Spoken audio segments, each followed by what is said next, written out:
ተናግሬ ጨርሳለሁ። ዘፍጥረት 47:13 ላይ በምድር ሁሉ እህል አልነበረም፣ ራብ እጅግ ጸንቷልና ከራብ የተነሳ የግብፅ ምድርና የከነዓን ምድር ተጎዳ። ዮሴፍም ከግብፅ ምድርና ከከነዓን ምድር እህል ሽመት የተገኘውን ብሩን ሁሉ አከማቸ። ዮሴፍም ብሩን ወደ ፈርዖን ቤት አስገባው። ብሩን በግብፅ ምድርና በከነዓን ምድር አለቀ።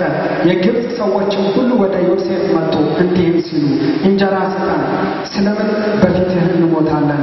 ብር አልቋልና። ዮሴፍም ከብቶቻችሁን አምጡልኝ፣ ብር ካለቀባችሁ በከብቶቻችሁ ፋንታ እህል እሰጣችኋለሁ አለ። ከብቶቻቸውንም ወደ ዮሴፍ አመጡ። ዮሴፍም በፈረሶቻቸው፣ በበጎቻቸው፣ በላሞቻቸው፣ በአህዮቻቸው ፋንታ እህልን ሰጣቸው። በዛችም ዓመት ስለ ከብቶቻቸው ሁሉ ፋንታ እህልን መገባቸው። ዓመቱ ተፈጸመ።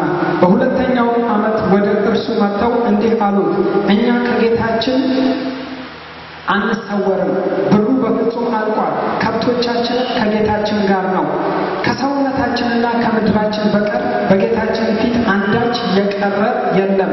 እኛ በፊትህ ስለምን እንሞታለን? ምድራችን ስለምን ትጠፋለች? እኛንና ምድራችንን በእህል ግዛን፣ እኛም ለፈርዖን ባሪያዎች እንሁን፣ ምድራችንን ለእርሱ ትሁን። እኛ እንድንድን እንዳንሞት ምድራችንም እንዳትጠፋ ዘር ስጠን አሉት ይላል። ኢየሱስ ጌታ ነው። አሜን። እግዚአብሔር ይባረክ። በጣም ደስ የሚለኝ ስፍራ ነው። ረሃቡ ስንት ዓመት ነው? 7 ዓመት ነው። በመጀመሪያው ዓመት ነው ረሃብ የመታቸው። ስለዚህ ባላቸው፣ በገንዘባቸው፣ በወርቃቸው፣ ባላቸው ነገር በሙሉ እህል ሸመቱ ለ1 ዓመት የሚሆን። ዓመቱ ሲያልቅ ስንት ዓመት ይቀራቸዋል? 6 ዓመት ይቀራቸዋል። ስለዚህ ወደ ዮሴፍ መጡና ብራችን አልቋል፣ ረሃቡ ደግሞ እንደቀጠለ ነው። ስለዚህ ስጠን የምንበላው አሉት። ከብቶቻቸውን ሰጡ አላቸው። ከብቶቻቸውን በሙሉ ሰጡ። ለስንት? ለ1 ዓመት። ስንት ዓመት ቀረ? ገና 5 ዓመት አለ። በ2 ዓመት ነው ትጥቃቸው የተፈታ። ከብቶቻቸውን ሁሉ ከሰጡ በኋላ ዓመቱን መገባቸው። ስለዚህ ገና ድፍን 5 ዓመት ረሃብ ዘመን አለ። መጡና ገንዘባችንን አልቋል፣ ከብቶቻችንም የፈርዖን ሆነዋል። ስለዚህ አንሞትምና እህል ስጠን አሉት። የቀራቸው ሰውነታቸውና ምድራቸው ብቻ ነች፣ አርሰው ይበሉት። ስለዚህ ሰውነታችሁንና ምድራችሁን ለፈርዖን ስጡ አላቸው። እሺ አሉ። ከምንሞት ገና ስንት ዓመት አሉ? 5 ዓመት አለ። ስለዚህ ሰውነታቸውንም ምድራቸውንም ለማን አስገዙ? ለፈርዖን አስገዙ። ከዛን በኋላ የተናገሩት ነገር ቢኖር ምንድነው? ምድራችንም እንዳትጠፋ እኛም እንዳንራብ ራሳችንን ግዛን አሉት። ሃሌሉያ። ዮሴፍም በቁጥር 23 ላይ ዮሴፍም ሕዝቡን እንዲህ አለ፣ እነሆ ዛሬ እናንተና ምድራችሁን ለፈርዖን ገዝቻችኋለሁ። ዘር ውሰዱና ምድሪቱን ዝሩ።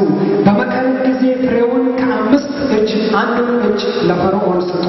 4 እጅ ለእናንተ ለራሳችሁ ለእርሻችሁ ዘርና ለእናንተ መብል ለቤተሰዋችሁ ለሕፃናቶቻችሁ ሲሳይ ይሁን አለ። ክብር ለእግዚአብሔር ይሁን። አሜን። ይህንን ባያደርጉ ራሳቸውንና ምድራቸውን ለፈርዖን አሳልፈው ባይሰጡ 5 ዓመት አያልፉም ነበር፣ ከመሞት አይድኑም ነበር። ራሳቸውን ስለሰጡ ራሳቸው በንጉሱ ቁጥጥር ስር ስለገባ የሚያስፈልጋቸውን በሙሉ ሰጣቸው። ያለ ስጋት መኖር ጀመሩ። ኢየሱስ ጌታ ነው። አሜን። በመጽሐፍ ቅዱስ በአንደኛ ቆሮንቶስ 6:20 ላይ እንደዚህ ይላል፣ በዋጋ ተገዝታችኋልና የራሳችሁ አይደላችሁም። ስለዚህ በሰውነታችሁ እግዚአብሔርን አክብሩ። አሜን። እስቲ አሜን በሉ። እግዚአብሔር ስሙ የተባረከ ይሁን። ሰውነታችሁ ምንም የቀረ ነገር የለም። ማን ተረከበ? ጌታቸው ተረከበ። እግዚአብሔር ስሙ የተባረከ ይሁን። በዚህ ስፍራ ለሕዝቡ መዳንና መባረክ ምክንያት ያላቸው በመስጠት አስጀምሮ በመጨረሻ ራሳቸውን ሰጥተው ቋሚ የሆነ የበረከት ምንጭ ሲሰጣቸው እንመለከታለን። እኔና እናንተ ያለንን ገንዘብ ብንሰጥ 1 ዓመት እድሜ ሊቆየን ወይም እድሜ ሊጨመርልን ይችላል። ያለንን ብንሰጥ የተወሰነን ችግር ልናልፍ እንችላለን። በወቅቱ የነበረ የሚያስለቅሰንን ነገር ልናልፍ እንችላለን በመስጠታችን። ግን ዘላቂ በረከትና ሕይወት የሚኖረው ሰውነታችንን፣ ነፍሳችንን፣ መንፈሳችንን፣ ማንነታችንን ለንጉሡ አሳልፈን ስንሰጥ ብቻ ነው። ኢየሱስ ጌታ ነው። እግዚአብሔር ስሙ የተባረከ ይሁን። አሜን አሜን። እስቲ ዛሬ እኛም ማንነታችንን ለንጉሡ አሳልፈን እንስጥ። ጠላቶቻችንን የምንመታው ከፍታውን መውረስ የምንችለው እግዚአብሔር ሁሉም ነገር አውቀን እንድንወጣና እንድንገባ የሚረዳን የሚያከብረን ጅራት እንዳንሆን የሚያደርገን እንደ ቃሉ ራስ ሆነን እንድንመላለስ የሚያደርገን እኔና እናንተ በዚህ መንፈስ ውስጥ ስለሆነ ራሳችንን ለንጉሡ ከሰጠን ዮርዳኖስን እናልፋለን። የውስጥ ጥያቄያችን ኢያሪኮን እናልፋለን። በፊት ለፊት ግድግዳ የሆነውን እናፈርሳለን በቃሉ። ከዛ ጋይ እርሱንም ጥቂት ሆነን አንወጣም። እግዚአብሔር ከኛ ጋር መሆኑን እናውቃለን። ከዛም በኋላ ደግሞ ማንን ነው? ገባዖንና አጭበርባሪ መንፈስ አታላዮችን ሁሉ ምን እናደርጋለን? በአገልግሎት የሚያታልለውን ሁሉ መንፈስ ማወቅ እንችላለን። እኔና እናንተን ግን ማንነታችንን ለንጉሡ ካልሰጠን ወደዚህ ከፍታ አንደርስም። እግዚአብሔር ስሙ የተባረከ ነው። ማንነታችንን ለንጉሡ አልሰጠንም። ዛሬ እንስጥ። ያለንን ልንሰጥ እንችላለን። ያለንን ብንሰጥ ጥቂት ዘመን እንቆይ ይሆናል። አንድ ሰሞን ዕድሜ ይጨመርልን ይሆናል። ለዘላለም ግን በእግዚአብሔር ሕይወት ውስጥ መኖር የምንችለው ማንነታችንን ስንሰጥ ብቻ ነው። ኢየሱስ ጌታ ነው። አሜን። እንጸልይ። እግዚአብሔር ዛሬ ከተናገራችሁ ወገኖች እግዚአብሔር የተናገረውን ቃል ለማድረግና ለማፈጸም በሕይወታችን እየወሰን እግዚአብሔርን ለማገናኘት ማንነታችንን ለእግዚአብሔር በመስጠት የእርሱ ባሪያ ሆነን ለመኖር እግዚአብሔር ይርዳል። እስቲ ለራሳችሁ ጸልዩ። መጀመሪያ ከኛ ምን ይፈልጋል? ብዙ ነገር ተናግሯል። መዋደድ እንዳለብን ተናግሯል። የጠላቶቻችንን መልክ አሳይቶናል። ሃሌሉያ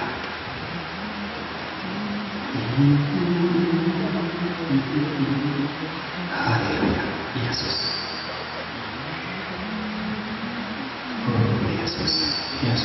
ኢየሱስ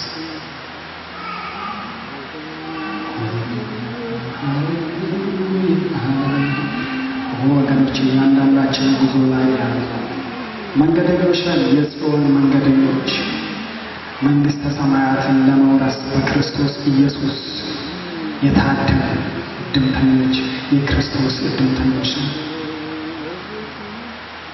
ናዖድ ምድረ በዳ ላይ ሰረቀና በምኞት ኢያሪኮን ከመፈለጉ የተነሳ እርሱን ዘሩን ማጠፋ። እኔና እናንተስ ዛሬ በኢያሪኮ ያለነው በዓለም ውስጥ ያለነው። በዓለም የሚያጓጉ ብዙ ነገሮች አሉ። የሚያስመኙ የሚጥሉ ብዙ ነገሮች አሉ። እንዴት ነው የምናልፋቸው? ኢላሃዱ ማያስ በቃሉ ይህን ማለት ነው። ወገኖች ከፍታን በመፈለግ አይደለም የምናገኘው። ቃል ካለን እግዚአብሔር ከፍታን ይሰጠናል። መከባበር ካለ እግዚአብሔር ከፍታን ይሰጠናል። ለቃሉ ክብር ካለን እግዚአብሔር ከፍታን ይሰጠናል። ሃሌሉያ። ይሄ ሲያፍሮ ያነሳ ኢየሱስ ስምህ ይባረክ። ኢየሱስ ስምህ ይባረክ። የኔ ጌታ ስምህ ይባረክ። እግዚአብሔር ስምህ ይባረክ። መዋጋት እንድንችል እግዚአብሔር ሆይ እርዳን። እግዚአብሔር ሆይ በኢየሱስ ክርስቶስ እርዳን። እነሆ ካሌብ በ85 ዓመቱ እንደ 40 ዓመቱ ወጣት ነኝ አለ። ጫካማውን መንገድ መንጥሮ ወሰደ። ጌታ ሆይ እነሆ ዛሬ ብዙ የሚመለጣ ጫካ አለ። እግዚአብሔር ሆይ ቃልህን ጥለን እርጅናችን እግዚአብሔር ሆይ እንዳይገለን በኢየሱስ ክርስቶስ በክርስቶስ ስም እርጅናችንን በዘይት የሚያለመልመው ሕያው የሆነው ቃል መንፈሳችንን እንዲያነቃቃ እጸልያለሁ።